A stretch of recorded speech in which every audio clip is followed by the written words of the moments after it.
سلام، خیلی خوش اومدین. من فیروزی هستم و خوشحالم از اینکه سری اطلاعات و دیتاهایی که توی زمینه ترک اعتیاد میدونم که بتونم جامعه رو نجات بدم. خیلی خوشحالم که میتونم اون آگاهی رو به تو بدم.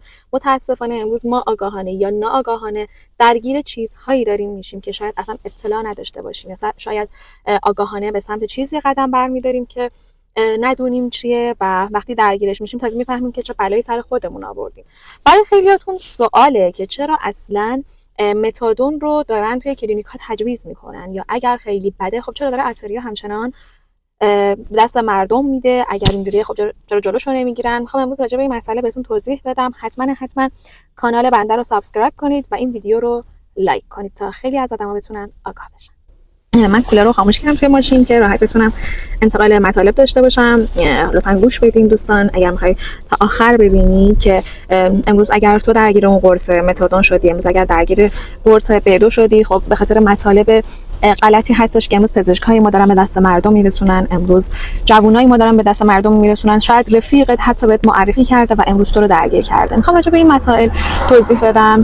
شاید برای خودم هم جای تعجب بود زمانی که داشتم توی این زمینه فعالیت میکردم و آدمای خیلی زیادی رو دیدم که درگیر این موضوع شدن و شاید برای منم سوالی بود که چرا اگر ما این همه میگیم بده، چرا پس کلینیک داره همچنان به کار خودش ادامه میده و داره به خیلی همچنان متادون رو تجویز میکنه، بدو رو تجویز میکنه. ببینید دوستان، اولا که متادون و بدو قرص‌هایی هستن آزمایشگاهی و چون بسیار قوی هستن، ترکیباتی که داخلشون 12 نوع ترکیب شیمیایی هستش که به راحتی داره تو آزمایشگاه ساخته میشه. به چه علت؟ اولا متادون ریشش از کجا میاد؟ از زمان جنگ هیتلر، زمانی که سربازا خیلی زخمی میشدن میادن از داروهای استفاده میکردن. خب متادون مسکن بسیار قویه که حتی برای بیماری سرطان، خب کسایی که سلولشون سرطانی میشه و درد زیادی رو تحمل میکنن، به همین خاطر میان بهشون متادون میدن که آرومتر بشن. مسکن قوی هستش و سربازا همون زمان استفاده میکردن و راحت‌تر میرفتن میجنگیدن، انرژی بیشتری داشتن.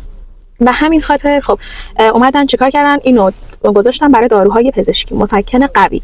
یا اینکه خب ما داریم میبینیم خیلیای دیگه هستن دارن استفاده میکنن برای ترک. خب چرا برای ترک میدن؟ چرا ربطی الان سرطان چرا ربطی به ترک اعتیاد داره؟ یا مثلا کسی که تصادف میکنه درد شدیدی رو تحمل میکنه چرا ربطی به ترک اعتیاد داره؟ یا اگر من بخوام انرژی داشته باشم خب چرا با متادون بخورم بخوام ترک بکنم؟ اولا متادون و بدو قرص‌هایی از این قبیل تجویز میشه برای کسایی که شاید دیدیم خیلی از ماها گوشه و کنار خیابون، عزیزانی که به خاطر نداشتن پول مواد، عزیزانی که به خاطر بی خانمان بودن، عزیزانی که به خاطر اینکه حتی پول غذای خودشون رو ندارن و اصلا جلوه قشنگی هم برای جامعه نداره، دولت اومد اطلاع رسانی کرد این قرص ها رو بدین به این افراد، مخصوصا کسایی که سرنگن، سرنگ رو تزریق میکنن و وارد بدن میکنن و چون خیلی هاشون سرنگاشون مشترکه، یعنی عملا هیچ بهداشتی توش وجود نداره. فکر کنید یکیشون استفاده میکنه میده به نفر بعدی، یکیشون استفاده میکنه میده به نفر بعدی، یه نفر دیگه، و این باعث شد خیلی ها درگیر بیماری ایدز و هپاتیت بشن که امروز خیلی از جامعه رو درگیر بکنه. دولت وقتی که این کار رو کرد گفت متادون رو بدو بدین به این افراد که بهداشتی تر باشه. زمانی که این افراد متادون و بدو رو استفاده کردن دیدن که خب دیگه اون هروئین، اون سورچه، اون شیشه‌ای که استفاده می‌کردن خیلی اون فازی که باید رو بهشون نمیده، اون انرژی لازمه رو بهشون نمیده و این افراد رفته درگیر متادون شدن که ما داریم می‌بینیم امروز خیلی درگیرش هستن و کلینیک هم اصلا دیگه براش اهمیتی نداره که تو کارخونه دار هستی که داری مصرف میکنی، تریاک میکشی، هروئین میکشی، سورچه میکشی، تو باشه بری کلینیک بگی من میخوام ترک بکنم، میگه خب این دولت اجازه داده پس من میتونم بهش متادون بدم، به تو متادون میدم و تو رو درگیر متادون میکنن. و زمانی که اسم ترک میاد خب خیلی از ماها همچنان بر اساس اون مطالب گذشته‌ای که داشتیم رو میاریم به کمپ هایی که کتک میزنن. امروز کمپ ها رو اومدن هیجانی ترش کردن، ولی در نهایت کمپ همون کمپ، یعنی تو توی فضای قرار میگیری وقتی مصرف مخدری داری که درد و خماری داره، تو فضایی هستی که جسمت براش غیر قابل تحمله و هر آن ممکنه بعد 20 روز، بعد 1 ماه اون لغزش رو داشته باشی.